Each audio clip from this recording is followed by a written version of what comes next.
Episode 8 की शुरुआत में हम देखते हैं कि टाइम अपनी पेशेंट को देख रहा होता है, जो उससे पूछती है कि क्या उसे कैंसर तो नहीं है, क्योंकि लास्ट मंथ ही उसके हस्बैंड की कैंसर की वजह से डेथ हुई होती है। इस वजह से वो थोड़ी सी डरी हुई होती है, बट टाइम उन्हें बताता है कि नहीं, उन्हें कैंसर नहीं हुआ है और जो गांठ आई है वो कैंसर की नहीं है बल्कि नॉर्मल है। और फिर वो पेशेंट थैंक यू कहती है और वहां से चली जाती है। फिर जब टाइम की नजर घड़ी पे पड़ती है तो वो देखता है कि घड़ी में सिर्फ 11 बज रहे हैं। फिर जब वो नेक्स्ट पेशेंट को बुलाता है तो फिर दूसरा डॉक्टर बताता है कि सारे पेशेंट खत्म हो चुके हैं और ऊपर से बहुत टाइम भी हो चुका है। फिर जब वो दोबारा घड़ी देखता है तो वो पाता है कि 4 बज चुके हैं। फिर वो उसे बताते हैं कि उन्हें उनसे कुछ बात करनी है। फिर बात करने के बाद में उसे पता चलता है कि वो लोग चाहते हैं कि टाइम उसी हॉस्पिटल में एज ए प्रोफेसर वर्क करे। टाइम को इस बात पर यकीन नहीं होता है कि वो इतने जल्दी एज ए प्रोफेसर ऐसे कैसे चूज हो सकता है, बट उसके सर बताते हैं कि उसका वर्क इतना अच्छा था कि सब लोगों ने उसे ही चूज किया है और इतनी अच्छी अपॉर्चुनिटी मिलने के बाद में कौन मना करेगा। इसलिए टाइम भी हाँ कह देता है और फिर तभी उसे अपनी एक्स गर्लफ्रेंड नाचा का कॉल आता है। फिर हम देखते हैं कि टाइम अपनी गर्लफ्रेंड नाचा से मिलने के लिए आता है और वो उसे थैंक यू कहता है कि उसने उसकी दादी का ख्याल रखा और वो इस बात के लिए सॉरी भी कहता है कि वो आजकल उस पर ध्यान नहीं दे पा रहा है और ना ही उसका ध्यान रख रहा है। उसे ये भी रियलाइज हुआ है कि इन दिनों में उसके मन में नाचा के लिए फीलिंग बदल गई है। इस वजह से वो उसे तहे दिल से माफी मांगता है, जिसे सुनकर नाचा कहती है कि मुझे पहले से ही फील हो गया था कि ऐसी ही कुछ बात होगी, लेकिन थैंक यू मेरे साथ में ऑनेस्ट रहने के लिए। भले ही हम ब्रेकअप कर रहे हैं लेकिन तुम अपनी दादी को मेरे पास में चेकअप के लिए ला सकते हो। जिसे सुनकर टाइम उससे कहता है कि हाँ, मेरी दादी को उसकी पुरानी डॉक्टर ही अच्छी लगती है, यानी कि उनका रिलेशनशिप एक बहुत अच्छे मोड़ पर आके एंड हुआ है। नेक्स्ट सीन में हम देखते हैं कि ग्रेट टाइम की फोटो को देखता है और फिर वो वहाँ के स्टाफ से पूछता है कि क्या उसकी मुलाकात टाइम से हो सकती है। फिर वो उसे बताती है कि वो अभी बहुत बिजी है, इसलिए आपको कुछ देर वेट करना पड़ेगा। कुछ देर वेट करने के बाद में फाइनली ग्रेट की टर्न आती है टाइम से मिलने की, जिसमें वो उसे बताता है कि उसे आजकल नींद नहीं आ रही है और उसे बहुत ज्यादा एंजाइटी भी होती है और कभी कभी खाना खाने के बाद में उसे पेट दर्द होता है और पेट में जलन भी होती है। फिर वो ग्रेट को अपनी शर्ट ऊपर करने के लिए कहता है चेकअप के लिए, लेकिन ग्रेट है कि वो तो अपनी पूरी शर्ट ही निकालने वाला होता है, बट टाइम उसे बताता है कि उसे सिर्फ शर्ट ऊपर करनी है, ना कि पूरा निकालना है। फिर वो उसके पेट का चेकअप करता है। चेकअप करने के बाद में वो उसे कुछ मेडिसिन लिख के देता है और वो उसे बताता है कि वो ज्यादा तीखा खाना ना खाए और ये सारे प्रिकॉशंस फॉलो करने के बाद भी अगर उसे तकलीफ होती है तो वो उसे दोबारा मिलने के लिए आए। चेकअप होने के बाद में ग्रेट वहां से चला जाता है, लेकिन जाने से पहले वो टाइम को एक प्यारी सी स्माइल देता है। दोबारा जब टाइम अपनी घड़ी देखता है तो उसे पता चलता है कि अभी भी 11 ही बज रहे हैं, जिसे देखने के बाद में वो बहुत ज्यादा हैरान हो जाता है। बाद में टाइम बाहर आता है और वो वहाँ की नर्स से पूछता है कि अब और कोई पेशेंट तो नहीं बचे हैं, और वो उसे बताती है कि कोई पेशेंट नहीं बचे हैं। फिर उसकी नजर पड़ती है ग्रेट की तरफ, जो उसका इंतजार कर रहा होता है। वो टाइम को देखकर कहता है कि क्या तुम आज शाम फ्री हो, और टाइम उसे हाँ में जवाब देता है। फिर वो दोनों इवनिंग में साथ में मिलते हैं और ऐसे ही टाइम स्पेंड करते हैं और इसी के जरिए वो दोनों एक दूसरे के करीब आ जाते हैं। टाइम उसे अपनी दादी से भी मिलाता है और ग्रेट उसकी दादी का ध्यान भी रख रहा होता है। वो दोनों ऐसे ही हंसते खेलते साथ में कुछ खाना भी बनाते हैं। उनका रिश्ता इतना आगे बढ़ चुका है कि वो दोनों इंटीमेट भी हो चुके हैं। वो दोनों स्विमिंग पूल में होते हैं और टाइम सनस्क्रीन लगा रहा होता है और वो ग्रेट को टीज करने के लिए उस सनस्क्रीन को बीचों बीच में फेंक देता है। उन दोनों के बीच में रेसिंग भी लगती है कि सबसे पहले उस सनस्क्रीन को कौन उठाएगा। गेट उस चीज के पास में पहुंच तो जाता है, लेकिन टाइम उसे रोकता है और वो उसे किस कर लेता है। वो दोनों जिम भी साथ में जाते हैं और उनके सारे मोमेंट्स ऐसे होते हैं जैसे कि कोई एक सुंदर सा सपना देख रहा हो और कोई भी इस सुनहरे सपने से उठना नहीं चाहेगा, क्योंकि ये वाली लाइफ में टाइम के हिसाब से सारी चीजें परफेक्ट हो रही है। फिर हम देखते हैं कि ये दोनों कुछ बातें कर रहे होते हैं कि तभी ग्रेट वॉशरूम के लिए जाता है, बट अचानक से टाइम को डैन की आवाज आने लगती है, जिसमें वो उससे कहता है कि तुम जल्दी से उठ जाओ और अपनी हिम्मत मत हारो। जो भी तुम सोच रहे हो वो सच नहीं है, और जो लास्ट के 4 मिनट है तुम उस चीज में स्टक मत रहो, जल्दी से उठो और उस दुनिया से बाहर निकलो। तब उसे रियलाइज होता है कि वो जो कुछ भी सोच रहा है और जिस दुनिया में वो अभी है वो सिर्फ एक इमेजिनरी वर्ल्ड है। उस टाइम पर भी जब वो समय देखता है तो 11 बज रहे होते हैं। उसे उस दुनिया से बाहर निकलने का रास्ता तो दिखता है, लेकिन वो सबसे पहले ग्रेट को वहां से बाहर निकालने की कोशिश करता है। वो जोर जोर से बाथरूम का दरवाजा खटखटाने की कोशिश करता है और ग्रेट को आवाज देता है, और उधर हम ग्रेट को देखते हैं जिसकी हालत बहुत खराब होती है। इधर रियल वर्ल्ड में डैन टाइम को बचाने की कोशिश करता है और वो उसे हॉस्पिटल लेके जाता है। इधर हम कॉन को देखते हैं जो फा से ये कहने के लिए आया होता है कि क्या वो अपने डैड से कह के सारी चीजें सॉर्ट आउट नहीं कर सकते हैं, बट फा उससे कहती है कि अब ये सारी चीजें इतनी ज्यादा हाथ से निकल चुकी है कि उसे नहीं लगता है कि उसके डैड भी कुछ कर पाएंगे। मुझे लगता है कि तुम भी अपने पेरेंट्स की तरह यहाँ से भाग जाओ तो बेटर रहेगा। बट कौन उससे कहता है कि क्या तुम मुझसे प्यार नहीं करती, तुम नहीं चाहोगी कि ये सब सॉर्ट आउट हो जाए।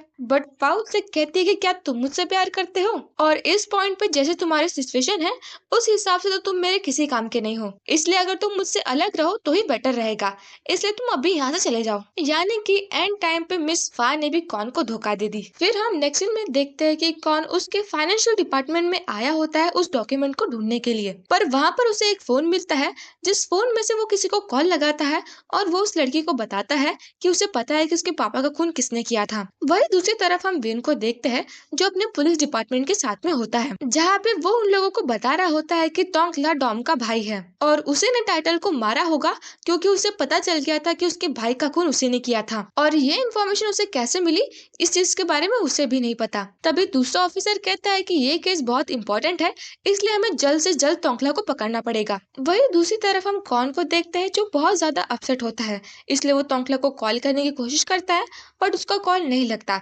इसलिए वो उससे मैसेज करता है कि वो उससे मिलना चाहता है और वो कहाँ पर है। तभी उसका ध्यान जाता है न्यूज की तरफ जहाँ पे उसे पता चलता है कि चीफ के बेटे टाइटल का खून टोंकला ने किया है और अब उसे पुलिस वाले ढूंढ रहे हैं। तभी उसे टोंकला का मैसेज आता है जिसमें वो उसे उसकी कैट का बेल्ट भेजता है। उस बेल्ट को देखकर वो समझ जाता है कि उसे कहाँ आना है और वो उसी जगह पे पहुंच जाता है जहाँ पे उन लोगों ने उसकी कैट को दफनाया था। फिर जैसे ही उसे टोंकला दिखता है वो दोनों एक दूसरे की तरफ में भागते हैं और डायरेक्टली एक दूसरे को किस कर लेते हैं। फिर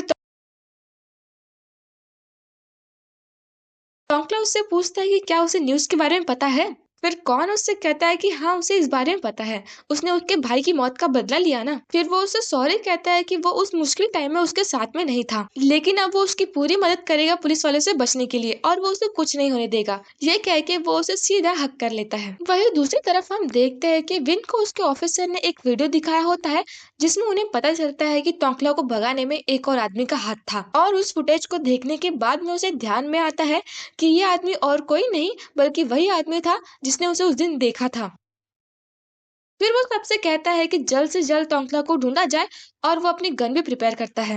वहीं दूसरी तरफ हम देखते हैं कि टोंकला और कौन एक होटल रूम में होते हैं जहाँ पे कौन उसे तसल्ली दे रहा होता है कि कुछ ही देर में अभी उसके आदमी आ जाएंगे, फिर वो लोग सेफ जगह पे होंगे। बट तभी उसकी नजर पड़ती है कि उस होटल के बाहर पुलिस वाले आ चुके हैं, इसलिए वो तुरंत ही टोंकला को लेकर वहां से भागता है। उनसे बचने के लिए वो दोनों पीछे वाले दरवाजे से भागते हैं। वो लोग वहां से भाग चुके हैं ये बात पता चलने पे वो लोग सीधा विन को कॉल करके बताते हैं, और वो जिस रास्ते में हो सकते हैं उसी रास्ते पे विन भी जाता है उन्हें पकड़ने के लिए। वो दोनों भागते भागते एक ऐसी जगह पे आते हैं जहाँ पर बहुत सारे आदमी होते हैं और वो लोग उसे उस जगह से भागने नहीं देते।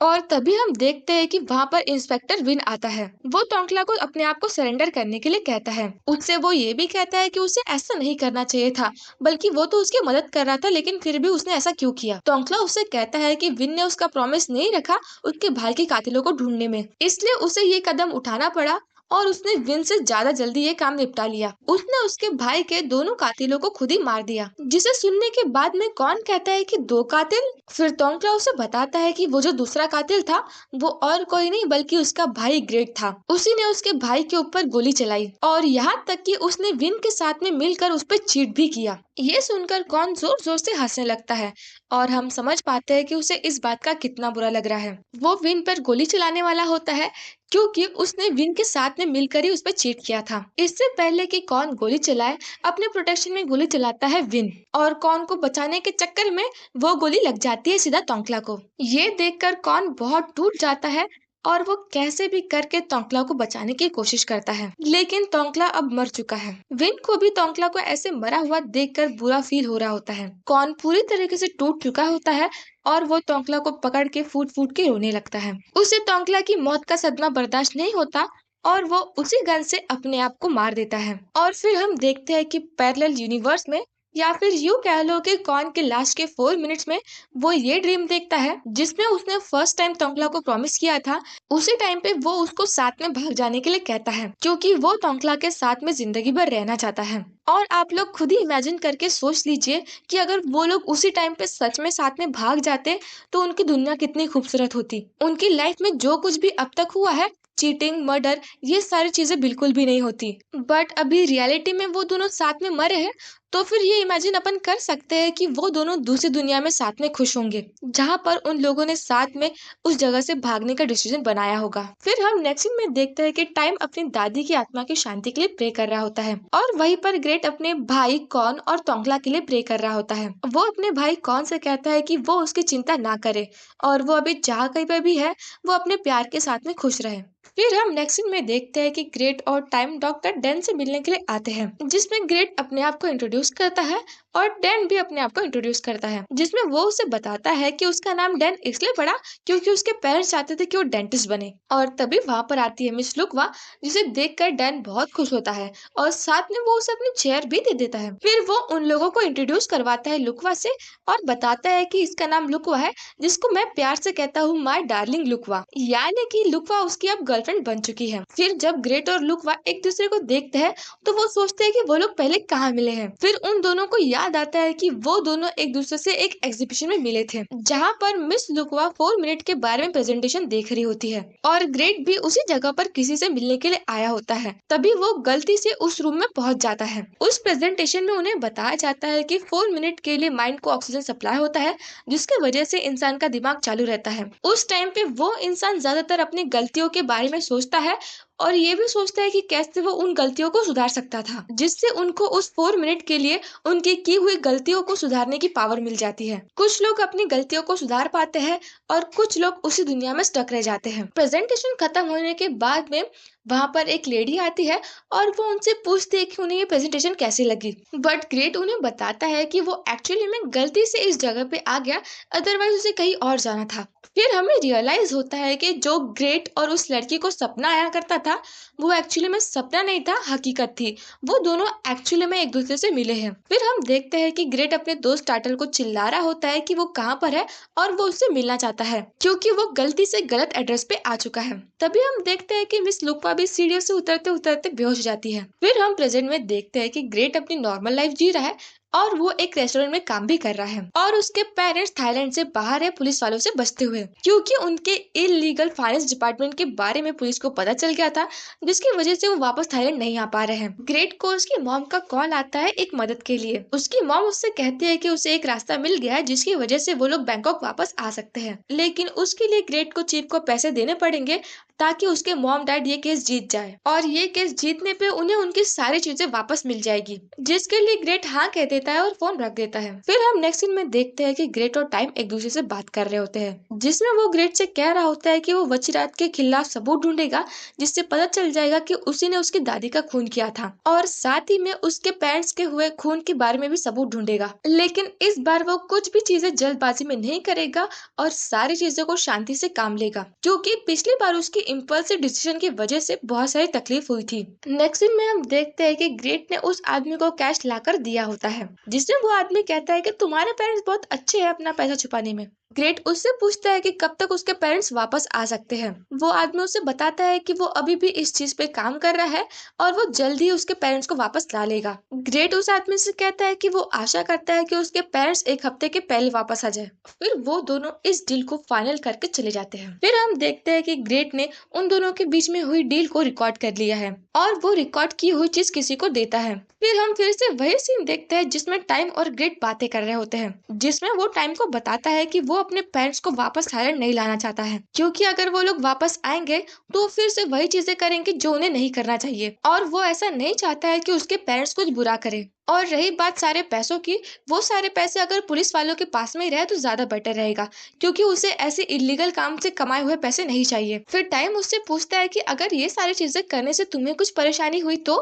फिर ग्रेट उससे कहता है कि तुम्हें तो पता है ना कि मुझे 4 मिनट का एक्सपीरियंस है और वही मेरे लिए सबसे ज्यादा हॉरिबल होता है क्योंकि मरते टाइम में ये नहीं चाहता कि मैं किसी भी गिल्ट में मरूं, इसलिए गिल्ट में मरने से अच्छा है कि पहले ही कुछ अच्छे काम कर लो। फिर हम देखते हैं कि जो आदमी ग्रेट के पेरेंट्स को वापस थाईलैंड लाने वाला वाला होता है, उस आदमी का पर्दाफाश हो चुका है। सारे मीडिया वालों को पता चल जाता है कि वो आदमी भी उस गैम्बलिंग कंपनी के साथ में मिला हुआ है, जिसकी वजह से पुलिस वाले भी उसे गिरफ्तार कर लेते हैं। वहीं दूसरी तरफ हम देखते हैं कि विन तोंगला की फोटो को देखकर अपसेट होता है। तभी उसके ऑफिसर्स आके उसे बताते हैं कि उन्हें वंचाय के बारे में पता चल चुका है। वो लोग उस जगह पे जाते हैं जहाँ पर वंचाय को कैद करके रखा गया था। उसे वहाँ से पता चलता है कि कुछ लोगों को वहाँ से जोर जोर से चिल्लाने की आवाज आ रही थी, जिसकी वजह से उन लोगों को वंचाय के बारे में पता चला। इसी जगह पे उसे टॉर्चर किया गया था, और टॉर्चर किसने किया है इसके बारे में किसी को नहीं पता। फिर हम देखते हैं कि वंचाय को हॉस्पिटल में लाया गया होता है, और टाइम को वंचाय का ही केस मिलता है। और वंचाय वही शख्स है जिसने टाइम के पेरेंट्स को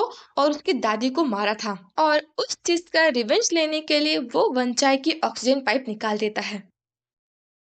फिर हमें वही सीन दिखाया जाता है जिसमें ग्रेट टाइम से पूछता है कि अगर उसके आगे वंचाई आ गया तो फिर वो क्या करेगा, जिसके जवाब में टाइम उससे कहता है कि वो उसे मार देगा। फिर ग्रेट उससे पूछता है कि अगर वो एज अ पेशेंट तुम्हारे हॉस्पिटल में आया तो फिर तुम उसकी जान बचाओगे या फिर मार दोगे। फिर टाइम उससे मजाक में कहता है कि क्या ये मेरे डॉक्टर के एथिक्स का टेस्ट है। फिर हम प्रेजेंट में देखते हैं कि वो एक्चुअली में उसे नहीं मारता, जो पाइप उसने निकाला था वो वापस जोड़ देता है। टाइम उससे कहता है कि मैं तुम्हें नहीं मारूंगा, बल्कि तुम्हारी लाइफ मौत से भी बदतर होनी चाहिए, ताकि जिन लोगों को भी तुमने मारा है उनकी आत्मा को शांति मिले। उसके बाद हम देखते हैं कि तभी उसकी बेटी आती है, और वो अपने डैड से बातें करने लगती है कि वो ठीक तो है ना। फिर हम नेक्स्ट सीन में देखते हैं ग्रेट को, जो इंस्पेक्टर विन के पास में आया होता है। विन उसे पहचान जाता है कि वो कौन का भाई है। फिर ग्रेट उसे बताता है कि वो यहाँ पर अपनी रिस्पॉन्सिबिलिटी लेने के लिए आया है, यानी कि वो कन्फेस कर देता है कि जिस रात डॉम का खून हुआ था वो उसी के साथ में था। फिर हम देखते हैं कि ग्रेट और टाइम एक प्यारी सी जगह पे होते हैं, जहाँ पे टाइम उससे कह रहा होता है कि ग्रेट को सजा कम मिलेगी, क्योंकि ग्रेट एक अच्छा इंसान है और उसने जो कुछ भी किया वो जानबूझ के नहीं किया। टाइम ग्रेट से कहता है कि वैसे एक बात बताऊं, ये जगह कितनी प्यारी है ना। और कहता है कि वैसे मुझे एक और चीज रियलाइज हुई है कि जो भी हम उस 4 मिनट्स में देखते हैं वो हमारे रियल लाइफ एक्सपीरियंस से रिलेटेड रहता है, और ये जगह भी अपन दोनों ने 4 मिनट में देखी थी, तो इसका मतलब ये हो सकता है कि अपन ने रियल लाइफ में कभी ना कभी इस जगह को देखा होगा। बट ग्रेट उसे बताता है कि नहीं, उसने इस जगह को नहीं देखा था, बल्कि इस जगह पे तो वो रैंडमली आया है। और फिर जब मैं उस 4 मिनट में था तो फिर इस जगह के बारे में मुझे पता कैसे चला, जबकि रियलिटी में मुझे इस जगह के बारे में तो पता ही नहीं था। फिर वो दोनों मिलकर वॉच देखते हैं, और उस घड़ी में बज रहे होते हैं 11। उन्हें कुछ सेकंड के लिए तो ये लगने लग जाता है कि कहीं वो फिर से उस 4 मिनट में स्टक तो नहीं हो गए हैं। बट जब वो घड़ी 11:05 बताती है, तब उन्हें लगता है कि नहीं, फाइनली ये एक रियल दुनिया है। और वो लोग ये भी कहते हैं कि मुझे तो ऐसा लग रहा था कि जैसे हम उस सपने से बाहर ही ना निकले हों। तभी फिर ग्रेट भी चैन की सांस लेते हुए उस बोट में लेट जाता है, और साथ में टाइम को भी अपने साथ में लिटा लेता है। और एंड में वही सॉन्ग बजता है जो बाइबल और बुल्ड के लिए बजता था, Why don't you stay वाला। और अभी मुझे थोड़ा सा बुरा लग रहा है कि काश इस सीन में हमारे बाइबल और बुल्ड होते। वैसे टाइम का रोल भी एकदम अच्छा था, और वो इस कैरेक्टर के लिए एकदम परफेक्ट था, लेकिन अंदर ही अंदर मैं बाइबल और बुल्ड को ज्यादा मिस कर रही हूँ। आई होप ये आपको सारी स्टोरी समझ में आ गई होगी, और अगर समझ में आई है तो मुझे कमेंट सेक्शन में बताएं, ताकि मुझे भी थोड़ा सा क्लियर हो। और फिर इसी के साथ में हमारी ये स्टोरी खत्म होती है।